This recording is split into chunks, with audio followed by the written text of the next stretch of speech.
പൂന്താനം ചോദിക്കുകയാണ്. വളരെ പ്രധാനപ്പെട്ട കാര്യം അദ്ദേഹം തന്നെ വിചാരിക്കുക, ഞാനിപ്പോൾ കുറേ വിമർശിച്ചു, എല്ലാവരും എല്ലാ ലോകത്തിൻ്റെ സ്ഥിതിഗതികൾ പറഞ്ഞു, ഭാരതഭൂമിയുടെ മഹിമ പറഞ്ഞു, കലികാലത്തിൻ്റെ മഹിമ പറഞ്ഞു, ഇവിടെ മനുഷ്യൻ്റെ ജീവൻ്റെ ഗതി എങ്ങനെയാണെന്നൊക്കെ പറഞ്ഞു, നമ്മൾ ജീവഗതി ഇതൊക്കെ പഠിച്ചു, ഇതെല്ലാം കേട്ടു. ഇപ്പം പറയാണ്, എന്തിനിത്ര പറഞ്ഞു വിശേഷിച്ചും, എന്തിനാ ഇത്രയും പറഞ്ഞതെന്ന്, ചിന്തിച്ചിടുവീനാവോളമെല്ലാരും കർമ്മത്തിൻ്റെ വലിപ്പവും ഓരോരോ ജന്മങ്ങൾ പലതും കഴിഞ്ഞെന്നതും കാലമിന്നു കലിയുഗമെന്നതും ഭാരതഖണ്ഡത്തിൻ്റെ വലിപ്പവും അതിൽ വന്നു പിറന്നതും ഇത്ര നാൾ പഴുതേ തന്നെ പോയ പ്രകാരവും ആയുസ്സിൻ്റെ പ്രമാണമില്ലാത്തതും ആരോഗ്യത്തോടിരിക്കുന്ന അവസ്ഥയും ഇന്നു നാമസങ്കീർത്തനം കൊണ്ടുടൻ വന്നുകൂടും പുരുഷാർത്ഥമെന്നതും ഇന്നു തെറ്റിയാൽ ഇത്ര എളുപ്പമായി എന്നുമേലിലീ വണ്ണം വരുമെന്നും ഇനിയുള്ള നരകഭയങ്ങളും ഇന്നു വേണ്ടും നിരൂപണമൊക്കെയും എന്തിനോ വൃഥാകാലം കളയുന്നു വൈകുണ്ഠത്തിനു പൊയ്ക്കൊള്ളിനെല്ലാരും. എന്തിനാ സമയം കളയണ, എല്ലാവരും വൈകുണ്ഠത്തിലേക്ക് പോട്ടെ എന്ന്. നമ്മളൊക്കെ അയ്യോ വേണ്ട വേണ്ട വേണ്ട, വൈകുണ്ഠത്തിലേക്ക് ഞങ്ങൾക്ക് പോകാനുള്ള സമയമായിട്ടില്ല എന്ന് പറഞ്ഞിട്ട് ഓടുകയാണ്. വൈകുണ്ഠം എന്താ, കൈലാസം എന്താ, ഗോലോകം എന്താ, ഇതൊക്കെ തിരിച്ച് അറിയാത്തത് കൊണ്ടുണ്ടായ പ്രശ്നങ്ങളാണ്. പലരും പറഞ്ഞു തന്നില്ല നമുക്ക്, മുന്നുള്ള തലമുറയ്ക്കും പറഞ്ഞു കൊടുത്തില്ല, അതിന് മുന്നുള്ള തലമുറയ്ക്കും പറഞ്ഞു കൊടുത്തില്ല.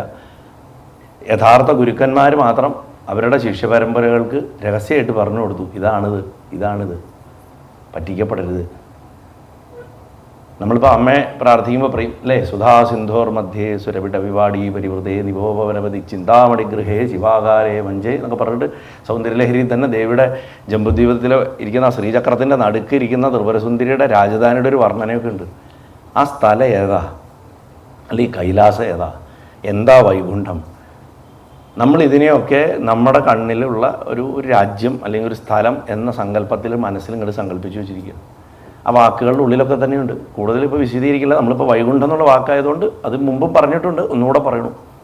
കുണ്ഠത എന്ന് പറഞ്ഞാൽ സംശയം, എന്തിനെക്കുറിച്ചും സംശയം. സംശയം എപ്പോഴാണ് വരിക? ഞാനല്ലാതെ മറ്റൊന്നുണ്ട് തോന്നുമ്പോഴാണ് സംശയം വരിക. രണ്ടായിട്ട് കാണാൻ തുടങ്ങുമ്പോൾ ഒക്കെ സംശയമാണ്. കംസനൊക്കെ രണ്ടായിട്ടാണ് കണ്ടത്. തന്നെ രണ്ടായിട്ട് കണ്ടു, തല രണ്ടായിട്ട് കണ്ടു. എവിടെ നോക്കിയാലും ഇരട്ടയായിട്ട് കംസൻ കണ്ടു എന്നുള്ളത് നമ്മൾ പഠിച്ചു വെച്ചിരിക്കുന്ന ആ കൃഷ്ണൻ കൊല്ലാൻ വന്നപ്പോൾ ദുർനിമിത്തം കണ്ടതാണെന്നാ. അല്ല, കംസൻ മായയുടെ പരമഭാവമാണ്, ദ്വൈതത്തിൻ്റെ പരമഭാവമാണ് കംസൻ. ബ്രഹ്മജ്ഞാനം തന്നോട് അടുക്കും തോറും മായയ്ക്ക് ഭീതി വർദ്ധിച്ച് വരും. മായയ്ക്കൊക്കെ രണ്ടായിട്ടേ കാണാൻ പറ്റുള്ളൂ. അതുകൊണ്ടാണ് ബ്രഹ്മത്തെ ദർശിച്ചാൽ അല്ലെങ്കിൽ ബ്രഹ്മത്തിൻ്റെ സ്ഫുരണമുണ്ടായ മായയ്ക്ക് ജീവിച്ചിരിക്കാൻ പറ്റില്ല. അതുകൊണ്ടാണ് കംസനുമായിട്ട് യുദ്ധം ഉണ്ടാവുന്നില്ല. ഒരൊറ്റടി മരണം. അമ്മാവനും മരുമകനും തമ്മിൽ കണ്ടുടനെ മരിച്ചു. അമ്മാവൻ വളരെ സിമ്പിളായിട്ടാണ് മരണം. സത്യം പറഞ്ഞു കഴിഞ്ഞാൽ നമ്മളെയൊക്കെ ചെറുപ്പം തൊട്ട് പഠിപ്പിച്ച് വെച്ചിരിക്കുന്ന കംസനെ കൊല്ലാനാണ് കൃഷ്ണൻ ജനിച്ചതെന്നാണ് ഏറ്റവും വലിയ വിഡ്ഢിതരങ്ങളിലൊന്നത്. കംസനുമായിട്ട് അങ്ങനെയായിരുന്നെങ്കിൽ എത്രയോ വലിയ യുദ്ധം ഉണ്ടാവേണ്ടതായിരുന്നു. അതൊന്നും സംഭവിച്ചിട്ടില്ല. കംസൻ ആരെ വിവാഹം കഴിച്ചു? ജരാസന്ധൻ്റെ മകളെ വിവാഹം കഴിച്ചു. അതുകൊണ്ടാണ് ചർച്ച വന്നത്. ജരാസന്ധൻ പ്രാരബ്ധകർമ്മമാണ്. നമ്മുടെ പ്രാരബ്ധകർമ്മത്തിനെ മനുഷ്യ ശരീരം എടുത്ത ഭഗവാന് പോലും തോൽപ്പിക്കാൻ പറ്റില്ല. അതുകൊണ്ടാണ് അനവധി യുദ്ധങ്ങൾ ഭഗവാൻ തോറ്റത് ജരാസന്ധൻ്റെ അടുത്ത്. ഒരു തവണ മാത്രമേ ഇത്ര ജയിച്ചുള്ളൂ. അതെങ്ങനെ ജയിച്ചു? 9 ദ്വാരങ്ങളുള്ള ഒരു ദ്വീപ് പണിത് അവിടെ കോട്ടെ. ഏത് 9 ദ്വാരങ്ങളുള്ള ദ്വീപ്? നമ്മുടെ ശരീരമാണ്. ദ്വാരക എന്ന് പറഞ്ഞാൽ നമ്മുടെ ശരീരമാണ്. ഇതൊക്കെ ശുഗമഹർഷി വളരെ സട്ടിലായിട്ട് പറഞ്ഞു വെച്ചിട്ടുണ്ട്. ഭാഗവതത്തിൻ്റെ ഉള്ളിൽ തന്നെ അതിൻ്റെ കീയും കാണാം. അപ്പോൾ അങ്ങനെയുള്ള വൈകുണ്ഠത്തിലേക്ക് പോകാൻ പറയണതിൻ്റെ അർത്ഥം സംശയങ്ങൾ ഒടുങ്ങി മനസ്സിൻ്റെ തന്നെ വരുന്നുണ്ട്. ആ സംശയങ്ങളൊക്കെ ഒടുങ്ങി ഞാൻ ബ്രഹ്മസ്വരൂപം എന്ന ബോധത്തിലേക്ക് പോകാനാണ് പറയണത്. എന്തിനാ ഇത്രയും ഞാൻ മനുഷ്യാവസ്ഥയെക്കുറിച്ച് ഇത്ര കഷ്ടപ്പെട്ട് പറഞ്ഞത്? എല്ലാവരും ചിന്തിക്കേണ്ടതാണത്. ഞാൻ വെറുതെ ചുമ്മാ അങ്ങനെ പറഞ്ഞതല്ല. പൂന്താനത്തിനെ പോലൊരു ശാന്ത പ്രകൃതി, നമ്മളെന്നും പോലെ രാജസ പ്രകൃതമല്ല, പരമസാത്വികനാ. നമ്മളാണെങ്കിൽ ആ ചീത്ത പറയുക, ഒരാൾ ഇപ്പോൾ അവിടെ എണീച്ചടന്നു ഫോണ് എടുത്ത് സംസാരിച്ചാലൊക്കെ നമുക്ക് ദേഷ്യം വരും. പൂന്താനത്തിന് അങ്ങനെയൊന്നുമില്ല. പൂന്താനം പരമശാന്തനാണ്. അദ്ദേഹം പോലും അല്പം ശബ്ദമുയർത്തി.